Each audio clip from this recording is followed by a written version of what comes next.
Bom dia, oitavo ano. Tudo bem com vocês, alunos? Então, quero que vocês peguem a apostila de vocês lá na página 31. Ficaram algumas tarefas, então vamos corrigi-las. Lembrando, professora, eu fiz com outras palavras. Então, não tem problema, não precisa apagar e colocar o que está aqui. Aqui são sugestões, tá? Então, tinha ficado aqui essa atividade. A partir dessa atividade, a legenda complementa a foto, acrescentando-lhe informações que permitem ao leitor entender melhor o que a foto registra e sua relação com o texto verbal. Complete o quadro a seguir com as informações da legenda. Quem ou o que se fala? Então, as traves do gol do título mundial da Alemanha em 2014. Local: Ipanema. Por quê? São transportadas para virarem estrelas de um comercial de site de vendas. É por isso que ela está sendo transportada. Número 6. Além da manchete, há outras chamadas. Letra A. Registre o título da chamada que aborda uma questão político-econômico. Então, se a gente voltar ali...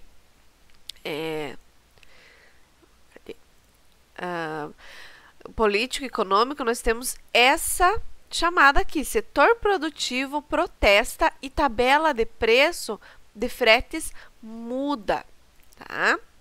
Então, setor produtivo protesta e tabela de preços de frete muda. Letra B. A chamada relacionada à editoria de entretenimento é: o premier socialista Pedro Sanches nomeou mulheres para 11 dos 17 ministérios.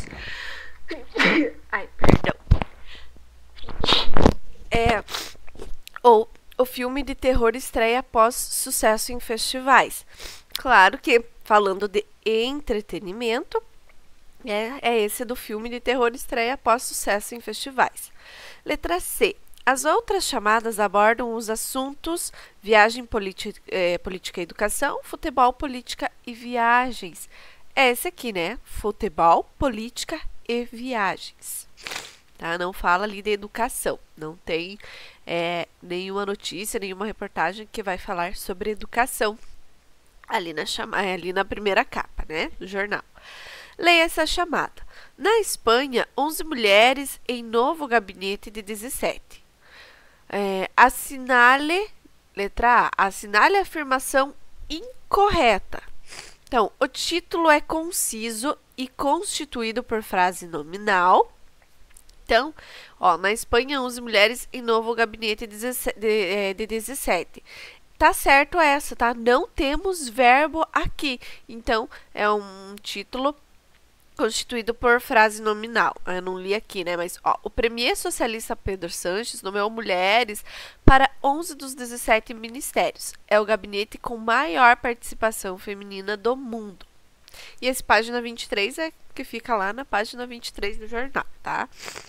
O texto da chamada desenvolve a informação apresentada no título, verdadeiro, né?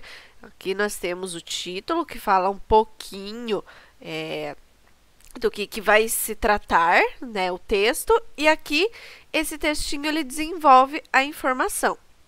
No primeiro período, a informação apresentada no título é dada com mais detalhes. Verdadeiro. É possível inferir com a leitura do segundo período o motivo pelo qual a notícia mereceu uma chamada na primeira página da publicação. Sim, é o gabinete com maior participação feminina do mundo. Então, a partir da leitura desse segundo período, tem aí um motivo pelo qual essa notícia mereceu ali uma chamada na primeira página do jornal, tá? Agora a última aqui. A chamada informa o que aconteceu, onde, com quem e por quê, sendo desnecessária a leitura da notícia. Claro que é falsa, né? Essa está incorreta, tá? Aqui nós só temos algumas informações. A gente não tem o que aconteceu, onde, com quem e por quê, sendo desnecessária a leitura da notícia. Claro que não. Então, essa aqui. Letra B. Se o leitor se interessar pela notícia relacionada à chamada, em que página ele a encontrará? Na página 23. Bem fácil, né? Número 8. O corpo da chamada inicia-se com a seguinte frase. O premier socialista Pedro Sanches nomeou mulheres para 11 dos ministérios. Letra A. Qual é o verbo do período? Né, ou quais são os verbos do período? Na verdade, só tem um, que é a forma verbal nomeou, né, do verbo transitivo direto nomear. Letra B. Quanto à transitividade, como se classifica esse verbo? O verbo nomear é verbo transitivo direto. Ó. O premier socialista Pedro Sanches nomeou mulheres. Ó, nomeou mulheres. Nomeou o quê? Ou nomeou quem? Não exige preposição. Então, verbo transitivo direto. A complemento verbal, qual? Nomeou que ou quem? Mulheres. Então, a complemento verbal e é mulheres. Letra D. O trecho para 11 dos 17 ministérios indica local. Não, né? Causa também não. Finalidade. Então, o trecho para 11 dos 17 ministérios indica finalidade da nomeação. O exercício número 9. Compare o período inicial com a reescrita. Período original. Ó. O premier socialista Pedro Sanches nomeou mulheres para 11 dos 17 ministérios. Período reescrito. Mulheres foram nomeadas pelo premier socialista Pedro Sanches para 11 dos 17 ministérios. Letra A. Quais os verbos do período reescrito? Então, aqui nós temos, gente, uma locução verbal. Tá? Então, foram nomeadas. Tem o verbo auxiliar, que é o foram, e o verbo principal, nomeadas. Letra B. Qual o sujeito da reescrita? Então, quem que foram nomeadas pelo premier socialista? Mulheres. Né? Então, o sujeito é mulheres. Letra C. O que ou quem realiza a ação expressa pela locução verbal na oração escrita? Quem que realiza a ação? O premier socialista Pedro Sanches. Tá? As mulheres foram nomeadas por quem? Pelo Pedro Sanches. Então, ele que realiza, ele que expressa, realiza a ação expressa pela locução verbal. Tá? Foram nomeadas por quem? Né? Pelo socialista Pedro Sanches. Letra D. O sentido do período original é o mesmo da reescrita? Converse sobre isso com o seu professor e registre a conclusão a que vocês chegaram. Então, gente, o sentido dos dois enunciados, ele não é exatamente o mesmo, tá? E por quê? Porque nesse período original aqui, o que está sendo dado ênfase aqui? Se enfatiza o fato de o premier nomear mulheres. Então, o premier socialista nomeou mulheres. Agora, que nesse período reescrito, o que está sendo enfatizado é as mulheres serem nomeadas. Tá? Então, a escolha de voz implica valorizar ou enfraquecer dada informação. Então, a gente vai ver mais para frente, nós vamos ver mais para frente as vozes verbais, tá? Então, quando eu tenho uma voz ativa, eu dou ênfase a alguma coisa. Agora, quando eu escrevo na voz passiva, aí eu dou ênfase para outra parte ali da minha oração, tá certo? Mas não se preocupem, isso nós vamos ver mais para frente aí na nossa apostila, tá certo? Observe agora a página 23, em que se encontra a notícia a qual a chamada se remetia em visão geral. Então, ó, temos aqui a página do jornal, onde tem lá o matriarcado pró-Europa, onde é a reportagem, né, o texto relacionado àquela chamada que a gente acabou de ver. Então, temos aqui todo o texto. Número 10. Responda às questões seguintes. Letra A. Qual é o título da notícia de maior destaque na página 23? Obviamente que o que está mais em destaque que é o matriarcado pró-Europa, certo? Letra B. Qual é a função das imagens no alto da página?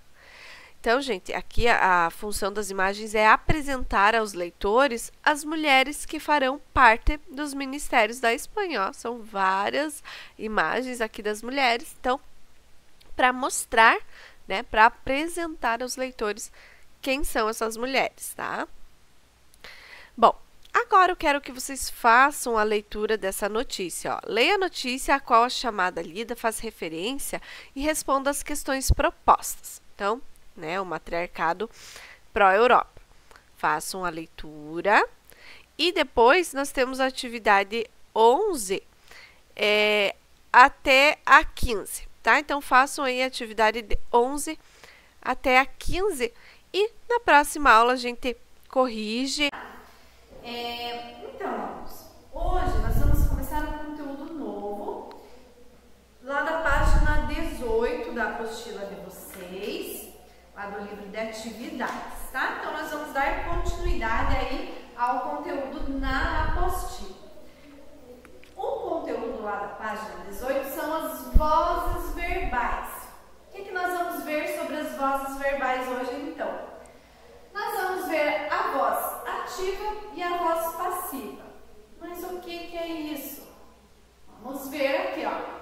Quando eu tenho uma voz ativa, quando eu tenho um sujeito agente. E o que significa um sujeito agente? É um sujeito que ele pratica a ação lá na nossa frase ou na nossa oração. Vamos ver um exemplo? O menino leu o livro. Quem que é o meu sujeito aqui? É o menino, certo? E é ele que está praticando a ação? Sim, é ele que leu o livro, certo? Então, esse meu sujeito aqui, o menino, ele é um sujeito agente. Ele está praticando a ação. Agora, eu tenho um sujeito que sofre a ação. Ele não pratica a ação, ele sofre a ação. E quando isso acontece, eu chamo ele de voz passiva. Então, quando eu tenho uma voz passiva, eu tenho um sujeito paciente, que é ele quem sofre a ação. Vamos pegar um exemplo. O livro foi lido pelo menino. O livro aqui é o nosso sujeito. E ele está praticando a ação? Não, ele sofre a ação. Por isso, nós temos um sujeito paciente. Então, ele é um sujeito paciente porque ele é o sujeito aqui que sofreu a ação. O livro foi lido pelo menino, né? Então, esse sujeito nosso aqui, ele é um sujeito paciente. Então, percebam que existem dois tipos de vozes verbais. A voz ativa e a voz passiva. Na voz ativa, o sujeito é o que pratica a ação, E na voz passiva, o nosso sujeito é o que sofre a ação.